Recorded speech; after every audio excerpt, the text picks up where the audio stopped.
Belgium blue, সবাই হাততালি দিবেন।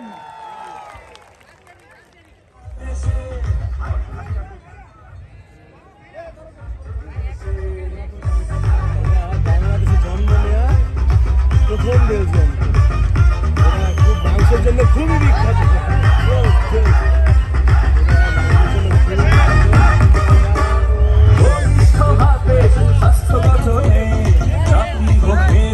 শপথ নিয়েছে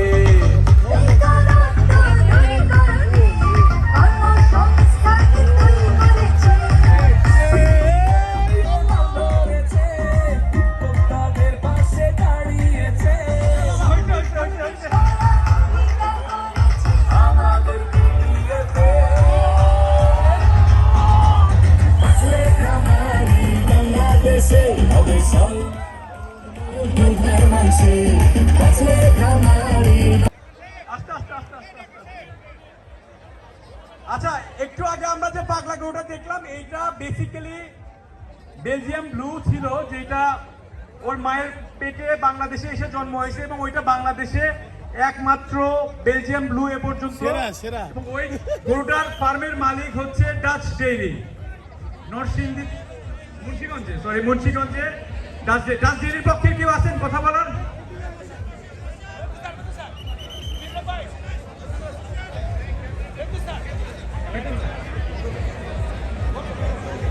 আসসালামু আলাইকুম, আমি ডক্টর মসলু আহমদ বলছি, ডাচ ডেয়ারি ফার্ম মুন্সিগঞ্জ স্লোহযোগের পক্ষ থেকে। একটু আগে যে গরুটি আপনারা দেখেছিলেন বেলজিয়াম ব্লু, এটা আমাদের বাংলাদেশে জন্ম হয়েছে। এটার বর্তমান ওজন হচ্ছে 1080 কেজি আর বয়স হচ্ছে মাত্র 20 মাস। এটা একটি বাছুর, আর এটার আমরা বর্তমানে এক্সপেক্টেড প্রাইস যেটা 35 লাখ চাচ্ছি। ধন্যবাদ সবাইকে। একটু বিস্তারিত বলে দিচ্ছেন, এটা কি বীজের কত ওজন, কত দাম? আর এখন যে গরুটি দেখতে পাচ্ছেন এটা হচ্ছে একটি গির জাতীয় গরু, এটার ওজন হচ্ছে 900 কেজি, এটার এক্সপেক্টেড প্রাইস হচ্ছে 20 লাখ।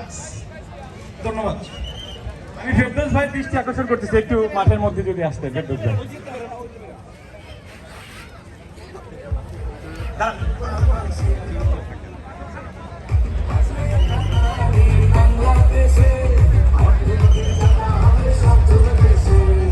সবাই ফেরদৌস ভাইয়ের জন্য জোরে একটা হাততালি দিবেন যে ওনারা আমাদেরকে ডেইরির পক্ষ থেকে এত সুন্দর সুন্দর গরু, বিশেষ করে বেলজিয়াম ব্লু দেখানোর সুযোগ করে দিয়েছে।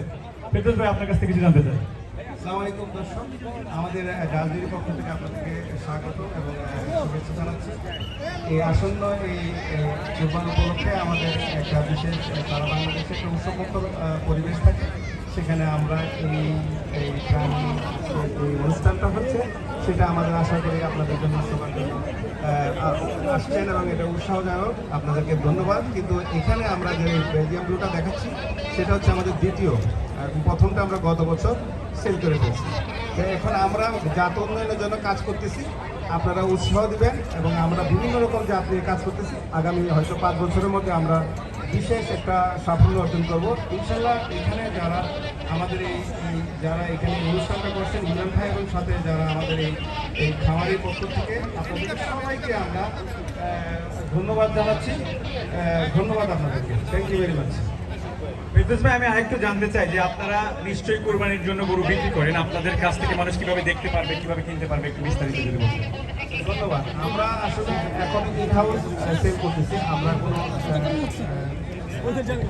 আমরা কোনো সেল সেন্টার নাই যেখান থেকে আমরা ইয়ে করি। আমরা যে কাজটা করতেছি যেটা হচ্ছে আমরা খোলামেলা পরিবেশে চেষ্টা করতেছি একটা কাউ কমফোর্ট তৈরি করে গরুকে এটা আসলে এক্সপেন্সিভ, কিন্তু তারপরে আমরা চেষ্টা করতেছি গুড একটা প্রোডাক্ট বাংলাদেশকে দেওয়ার জন্য, যেন মাংস উন্নয়ন এবং প্লাস বিষয়ে যে প্রোডাক্টগুলো ইনশিওর করা যায় বাংলাদেশে। যেহেতু জানেন দীর্ঘদিন ধরে বাংলাদেশ একটা পুষ্টিহীনতায় ভুগতেছে, এটা সঠিক এটাকে কি বলে আপনার খাবারের গুণগত মান নিয়ে অনেক প্রশ্ন রয়ে গেছে। সেগুলো সফল করতে হলে আমাদেরকে সবাই এগিয়ে আসতে হবে এবং ভালো জিনিসের প্রতি আমাদের এক্সপেকটেশনটা বাড়াতে হবে এবং এটার জন্য পে করতে হবে। এটা পে না করলে কখনোই আসবে না। এটার জন্য আমরা চেষ্টা করতেছি, আমাদের সাথে সাথে অনেকেই চেষ্টা করতেছে। এবং সবচেয়ে উৎসাহজনক হলো এদেশের শিক্ষিত ছেলেরা এখন খামারি হচ্ছে, যেটা অসম্ভব মানে আশাব্যঞ্জক। আশা করি এই বাংলাদেশ পরিবর্তন হবে, এবং এই পরিবর্তন হবে এইসব উদ্যোক্তা, এইসব ছেলেপেলে যারা আপনারা দেখতেছেন এখানে স্মার্ট ছেলেপেলে, এগুলো আগে এখন এরা আমাদের বাংলাদেশের সম্পদ। কারণ এরা যে স্বপ্ন দেখতেছে এবং এই পরিশ্রম করে এই জায়গাটাই আনা দ্বারা করেছে, এটা বাইরে দেখা যায়। আপনারা যে এখানে দেখতেছেন এটা দিন দিন আরো বড় হবে। যদি আমাদের পাশে থাকেন ইনশাল্লাহ আমরা আরো আগায় যাব ইনশাল্লাহ। আপনাদের সবাইকে ধন্যবাদ রাজনীতির পক্ষ থেকে। দিবেন